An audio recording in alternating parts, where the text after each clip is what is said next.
Pune Nashik railway हे फक्त एक रेल्वेचं स्वप्न नाही तर लाखो नागरिकांनी पाहिलेलं स्वप्न।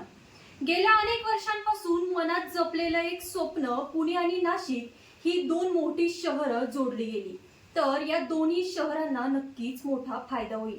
शेतकऱ्यांचा, व्यापाऱ्यांचा आणि उद्योजकांचा देखील मोठा फायदा होईल म्हणून या रेल्वेची मागणी वर्षानुवर्ष होत आहे। पण प्रश्न असा आहे की एवढी वर्ष झाली तरी पुणे नाशिक रेल्वेचं स्वप्न अजून पूर्ण झालं का नाही। कधी मार्गाचा प्रश्न, कधी प्रशासकीय अडचणी, कधी नारेंगाव जवळील जीएमआरटी वेधशाळेचा मुद्दा आणि आता तर या रेल्वेच्या मार्गासाठी नागरिक रस्त्यावर उतरले आहेत। मग नेमकं काय घडलं? या रेल्वेची सुरुवात कोठून झाली? मूळ मार्ग कोणता होता आणि आता या मार्गावरून आंदोलन का होतंय? चला सुरुवातीपासून जाणून घेऊया पुणे नाशिक रेल्वेची संपूर्ण कहाणी। पुणे नाशिक रेल्वेची ही गोष्ट आजची नाही। 1995-96च्या काळात पुणे आणि नाशिकला रेल्वेने जोडण्याच्या दृष्टीने सर्वेक्षण करण्यात आलं, पण त्यावेळी हा प्रकल्प पुढे जाऊ शकला नाही। वर्ष गेली, अनेक चर्चा झाल्या, पण पुणे नाशिक रेल्वेचं स्वप्न मात्र कायम अपूर्णच राहिलं। त्यानंतर 2012 मध्ये पुन्हा एकदा या प्रकल्पाला गती मिळाली।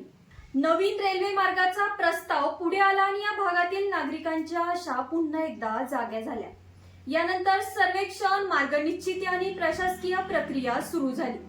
पुढे तर हा प्रकल्प सेमी हायस्पीड रेल्वे म्हणूनही पुढे आला। म्हणजे काय तर पुणे आणि नाशिकला जोडणारा हा रेल्वे मार्ग केवळ प्रवासासाठी नाही तर या संपूर्ण भागाच्या विकासासाठी महत्त्वाचा ठरणार होता। पण मग प्रश्न आला, रेल्वे जाणार कोठून? मूळ प्रस्तावित मार्गामध्ये चाकण, मंचर, नारेंगाव, आळेफाटा, संगमनेर आणि सिन्नर यांसारखे महत्त्वाचे भाग जोडले जाणार होते। या मार्गामुळे अनेक गावं रेल्वेच्या नकाशावर येणार होती। शेतकऱ्यांना बाजारपेठ मिळणार होती, व्यापाऱ्याला चालना मिळणार होती, उद्योगांना देखील फायदा होणार होता आणि सर्वात महत्त्वाचं म्हणजे या भागातील नागरिकांचा प्रवास अधिक सोपा होणार होता। पण कहाणी येथेच थांबली नाही। या प्रकल्पासमोर एक मोठा अडथळा उभा राहिला, तो म्हणजे नारेंगाव जवळील जीएमआरटी वेधशाळेचा मुद्दा। रेल्वे मार्गामुळे वेधशाळेतील संवेदनशील उपकरणांवर परिणाम होण्याची शक्यता व्यक्त करण्यात आली। यानंतर प्रस्तावित मार्गाबाबत फेरविचार सुरू झाला आणि येथूनच पुणे नाशिक रेल्वेच्या मार्गाचा प्रश्न पुन्हा एकदा चर्चेत आला।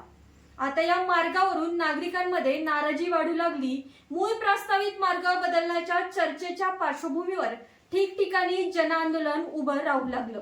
नागरिक आणि रेल्वे कृती समित्यांकडून आंदोलनं केली जात आहे। कोठे चक्का जाम तर कोठे रस्ता रोको, तर कोठे निवेदन देऊन सरकारचं लक्ष वेधलं जाते। आंदोलकांची मागणी एकच, पुणे नाशिक रेल्वेचा मूळ प्रस्तावित मार्ग बदलू नका आणि याच मार्गाने रेल्वे पुढे जाऊ द्या। कारण त्यांच्या मते हा केवळ रेल्वेचा मार्ग नाही तर लाखो लोकांच्या विकासाशी जोडलेलं एक स्वप्न आहे आणि म्हणूनच आता हा प्रश्न केवळ रेल्वेचा राहिलाच नाही तर मूळ मार्ग विरुद्ध नवीन मार्ग असा मुद्दा बनला आहे। आता पाहायचं एवढंच, 3 दशकांपासून पाहिलेलं हे स्वप्न अखेर कधी पूर्ण होणार? पुणे नाशिक रेल्वेचा मार्ग नेमका कोणता ठरणार? आणि सर्वात महत्त्वाची बाब म्हणजे नागरिकांची मागणी मान्य होऊन ही रेल्वे मूळ प्रस्तावित मार्गाने धावणार का? याचं उत्तर आता सरकारच्या निर्णयावरच अवलंबून आहे।